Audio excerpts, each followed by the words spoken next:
नमस्कार दोस्तों। आज हम आपके लिए एक बार फिर से नई कहानी लेकर आए हैं।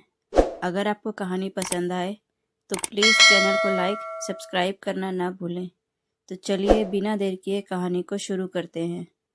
तो हमारी आज की कहानी है माँ बेटी। यह कहानी एक ऐसे रिश्ते की यात्रा है जो प्यार से शुरू होकर चुप्पियों के जंगल में खो गया और फिर एक लड़ाई से वापस मिलने की राह पर निकला। यह माँ सुमन और उसकी बेटी वैष्णवी की कहानी है। सुमन एक परंपराओं में रची बसी गृहिणी जिसकी दुनिया घर, पति और बच्चे तक सीमित है, और वैष्णवी एक जिद्दी, आत्मनिर्भर और तेज तर्रार पत्रकार जो दुनिया बदलने की निकली है।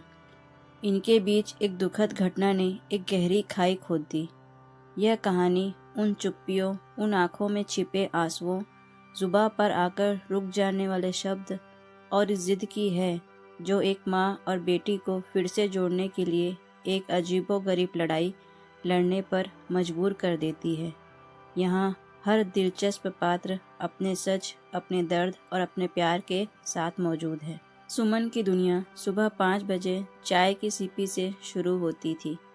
उसकी दुनिया में हर चीज़ का एक सही स्थान, एक सही समय और एक सही तरीका था। उसकी रसोई का शेड्यूल ट्रेन के टाइम टेबल जितना सटीक था। उसके पति रवि एक सरकारी दफ्तर में इंजीनियर थे जिनकी दुनिया नौकरी और अखबार तक सीमित थी। और फिर थी उनकी बेटी वैष्णवी। वैष्णवी जिसका नाम सुनकर ही सुमन के माथे पर बल पड़ जाते थे। वैष्णवी का कमरा घर का एक अलग ग्रह था। दीवारों पर पोस्टर लगे थे, कुछ पर अंग्रेज़ों के नारे, कुछ पर बड़े बड़े शहरों की तस्वीरें। उसकी दुनिया लैपटॉप, हेडफोन और देर रात तक चलने वाली फ़ोन कॉल्स में सिमटी थी। वह एक ऑनलाइन न्यूज़ पोर्टल के लिए काम करती थी। स्त्री शक्ति और सामाजिक बदलाव जैसे शब्द उसकी ज़ुबान पर अक्सर रहते थे, जिसका मतलब सुमन समझ ही नहीं पाती थी। एक शाम जब रवि अखबार में डूबे थे और सुमन रसोई में चूल्हे की आंच ठीक कर रही थी, वैष्णवी तेज कदमों से अंदर आई। उसके चेहरे पर एक अजीब सी चमक थी। माँ, मुझे दिल्ली जाना है अगले हफ्ते से। सुमन का हाथ रुक गया। दिल्ली? क्यों? कितने दिन? स्थायी, मेरा ट्रांसफ़र हो गया है। वहाँ बड़े प्रोजेक्ट्स मिलेंगे। यहाँ से निकलना ज़रूरी है। वैष्णवी ने बिना सामने देखे कहा, फ्रिज से पानी निकालते हुए। पर यहाँ तुम्हारा घर है, परिवार है। सुमन की आवाज़ में घबराहट थी। माँ, घर वही है जहाँ अब बढ़ सके। यह शहर मेरे लिए छोटा पड़ गया है। वैष्णवी का स्वर सपाट था। रवि ने अखबार नीचे किया। तुम्हारी शादी की बातें चल रही थी वैष्णवी। तुम्हें स्थिर होना चाहिए। पापा, मेरी स्थिरता मेरी नौकरी और मेरे सपनों में है, किसी अनजान शख्स के साथ बंधकर नहीं। वैष्णवी ने सीधा जवाब दिया। बहस ने बड़ा रूप ले लिया। रवि की डांट, सुमन के आंसू, वैष्णवी का अड़ियल रुख। आखिरकार 2 हफ्ते बाद वैष्णवी एक सूटकेस और लैपटॉप बैग लेकर चली गई। सुमन दरवाजे पर खड़ी रह गई, मन ही मन प्रार्थना करते हुए कि उसकी बेटी सुरक्षित रहे। वैष्णवी ने पीछे मुड़कर नहीं देखा। समय बीता, फ़ोन कॉल्स कम होते गए। हाँ माँ, मैं ठीक हूँ, बहुत काम है, बस इतना ही। सुमन उन छोटे छोटे वीडियो कॉल के लिए तरसती जिनमें वैष्णवी अपनी नई ज़िंदगी के बारे में बताती। पर वैष्णवी की नई ज़िंदगी में उसके लिए कोई जगह नहीं थी। वह एक रिपोर्टर बन गई थी जो खतरनाक इलाकों में जाती, भ्रष्ट नेताओं के खिलाफ रिपोर्ट लिखती। सुमन हर रात उसके चैनल पर समाचार देखती, बस उसे कमरे पर कुछ सेकंड के लिए देखने के लिए। डर उसके दिल में घर कर गया था। फिर वह दिन आया। वैष्णवी ने एक बड़े भूमाफिया पर एक गहन रिपोर्ट की थी। धमकियां आई। एक शाम उसके घर के बाहर की गाड़ी पर हमला हुआ। वैष्णवी उस समय अंदर थी, सुरक्षित लेकिन खौफनाक धमकी साफ थी। यह खबर जब सुमन तक टीवी पर आकर पहुंची तो वह सन्न रह गई। उसकी दुनिया तबाह हो गई। उसने तुरंत फ़ोन किया, वैष्णवी तू ठीक है ना? घर वापस आ जा बेटा, किसी और की ज़िंदगी दांव पर लगाने से क्या मिलेगा। वैष्णवी का जवाब ठंडा था, माँ यह मेरी ज़िंदगी है, मैं भागकर नहीं आऊँगी, यही तो मेरा काम है, आप समझती ही नहीं। उस आप समझती ही नहीं ने सुमन के दिल में एक ऐसा छुरा घोंपा जिसका दर्द वह कभी नहीं बता पाई। चुप्पी की दीवार अब गुस्से और डर की एक मोटी चट्टान बन गई थी। उस दिन के बाद सुमन ने भी बात करना कम कर दिया। उसने सोच लिया था, अगर उसकी बेटी उसकी चिंता को समझ नहीं सकती तो वह क्यों अपने दिल का दरवाज़ा खुला रखे। और इस तरह प्यार से भरी एक माँ और उसकी झुंझारू बेटी के बीच एक लंबी दर्दनाक चुप्पी का सफ़र शुरू हो गया। वैष्णवी के लिए उसकी माँ का डर उसकी आज़ादी पर एक पाबंदी जैसा लगता था। वह अपने आप को साबित करना चाहती थी, न सिर्फ दुनिया को बल्कि अपने उस घर को भी जहाँ उसके सपनों को सनक समझा जाता था। दिल्ली की रातें लंबी और थकान भरी होती, पर जब अकेलापन खलने लगता तो वह माँ के उन पुराने फ़ोन कॉल्स को याद करती, जब वह उसकी सेहत के बारे में घंटों पूछती रहती थी। पर अब सिर्फ औपचारिक बातें होती, पापा ठीक है, तुम ठीक हो, और फिर खामोशी। एक और वह खतरनाक रिपोर्टिंग करते, दूसरी ओर उसका दिल उस सादे सुरक्षित घर की याद में छलनी रहता, जहाँ माँ के हाथ का बना खाना और बिना किसी डर की नींद हुआ करती थी। पर वह मान ही नहीं सकती थी, स्वीकार करना उसकी हार होती। वही सुमन के लिए ये साल किसी धीमी यातना से कम नहीं था। वैष्णवी का कमरा वैसा ही वैसा साफ सुथरा पड़ा था। उसकी पुरानी डायरी, एक फटी हुई डॉल, स्कूल की कोई ट्रॉफी, सुमन हर चीज़ को रोज़ पोंछती, मानो वह बेटी अभी अभी स्कूल गई हो और शाम को लौट आएगी। रवि चुप रहते, पर कभी कभी आंखें भर आती।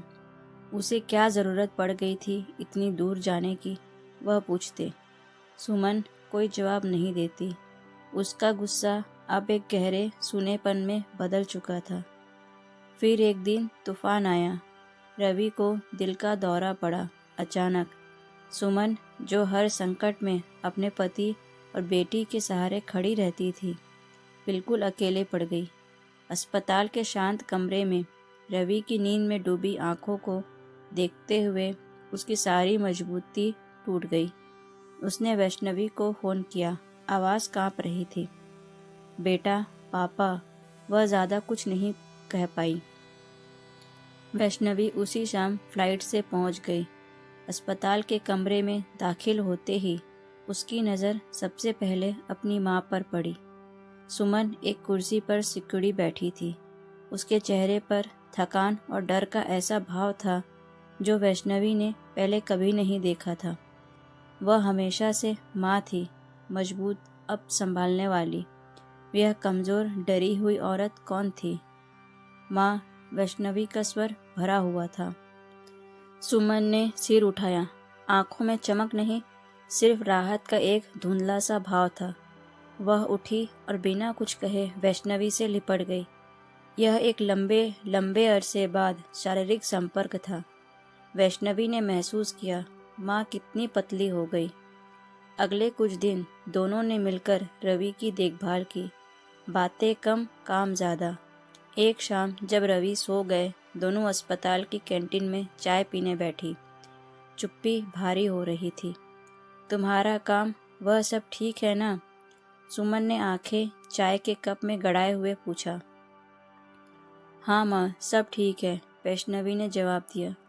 फिर वही खामोशी। अचानक सुमन बोली, मैंने तुम्हारी हर रिपोर्ट देखी है, दर्जनों बार।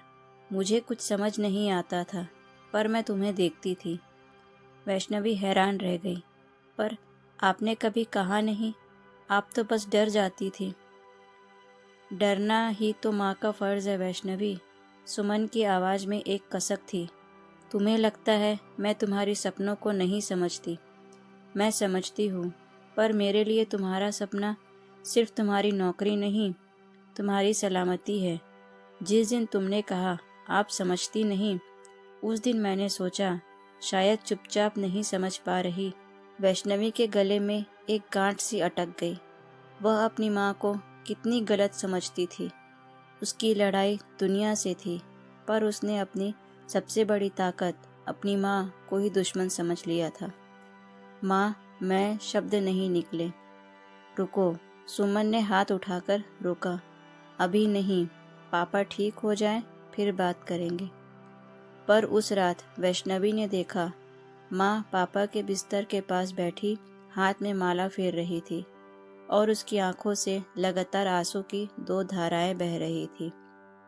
वह चुपचाप रोना बिना किसी आवाज के वैष्णवी पर बिजली गिरने जैसा था। उसे एहसास हुआ यह लड़ाई नहीं, टूटना था और अब उसे ही कुछ करना था। रवि घर आ गए। डॉक्टर ने आराम की सख्त हिदायत दी थी। घर का माहौल बदला हुआ था। एक तनावपूर्ण शांति थी। वैष्णवी ने कुछ दिन और रुकने का फैसला किया। वह अब सिर्फ एक बेटी नहीं, एक देखभाल करने वाली भी बन गई थी। एक दोपहर रवि आराम कर रहे थे। सुमन रसोई में थी। वैष्णवी अचानक अंदर आई और चुपचाप सब्जी छीलने बैठ गई। माँ, उसने आवाज़ दी, मुझे एक स्टोरी पर काम करना है, मदद करोगी? सुमन चौंकी। मैं क्या जानूँ तुम्हारी स्टोरी बोरी के बारे में? यह स्टोरी आपके बारे में है, वैष्णवी ने सीधे कहा। उस औरत के बारे में जो अपनी बेटी को दुनिया देखने भेज देती है, पर खुद अपने डर से लड़ती रह जाती है। सुमन का हाथ रुक गया। वैष्णवी ने अपना फ़ोन रिकॉर्डिंग के लिए तैयार किया। माँ, जब आपने शादी की थी तो आपका सबसे बड़ा सपना क्या था? यह सवाल एक कील की तरह था। सुमन कुछ पल चुप रही, फिर धीरे से बोली, सपना? हमारे ज़माने में लड़कियों से सपने नहीं पूछे जाते थे बेटा। हमें तो जो मिलता था उसे ही सपना बना लेते थे। मेरा सपना यही घर था, तुम्हारे पापा और तुम। कभी अफसोस हुआ कि कुछ और करती? सुमन ने दीवार पर टंगे एक पुराने फ़ोटो की ओर देखा, जहां वह कॉलेज में थी। अफसोस नहीं, बस कभी कभी सोचती हूँ अगर मैंने पढ़ाई जारी रखी होती तो शायद आज तुम्हारी बातें बेहतर समझ पाती। तुम्हें यह लगता ही नहीं कि माँ समझती नहीं। वैष्णवी की आंखें नम हो गई। माँ, मुझे माफ़ कर दो, मैं बहुत स्वार्थी बन गई थी। रुको, सुमन ने फिर वही शब्द कहे, पर इस बार उसकी आवाज़ में कोमलता थी। माफ़ी नहीं, समझ चाहिए। तुम मेरी बेटी हो, मेरा अहंकार नहीं। तुम्हारी जिद ने तुम्हें महान बनाया और मेरे डर ने मुझे एक माँ बनाए रखा। शायद हम दोनों ही ज़्यादा कामयाब हो गए अपनी अपनी भूमिकाओं में। यह बातचीत एक नई शुरुआत थी। वैष्णवी ने अपनी माँ को अपनी दुनिया दिखानी शुरू की। उसके लेख, उसकी चुनौतियाँ, उसकी जीतें। सुमन ने धीरे धीरे रुचि लेना शुरू किया। एक दिन उसने खुद ही सुझाव दिया, यहाँ के उस ओल्ड एज होम के बारे में तुम रिपोर्ट कर सकती हो वैष्णवी। बुजुर्गों को कितनी दिक्कतें होती हैं। वैष्णवी हैरान रह गई। यह उसकी जुझारू परंपरावादी माँ थी जो उसे स्टोरी आइडिया दे रही थी। समय आ गया वैष्णवी के लौटने का। जाने से एक रात पहले सुमन उसके कमरे में आई। उसके हाथ में एक छोटा सा डब्बा था। यह लो, उसने डब्बा वैष्णवी की ओर बढ़ाया। अंदर एक सुनहरी लॉकेट थी। उसे खोला, पर एक तरफ सुमन रवि की छोटी सी तस्वीर थी और दूसरी तरफ खाली। यह खाली जगह, सुमन बोली, तुम उसमें अपनी सबसे बड़ी जीत की तस्वीर रखना और जब भी डर लगे इसे खोलकर देख लेना। हम हमेशा तुम्हारे साथ हैं और याद रखना, तुम अकेली लड़ती हो ऐसा मत सोचना।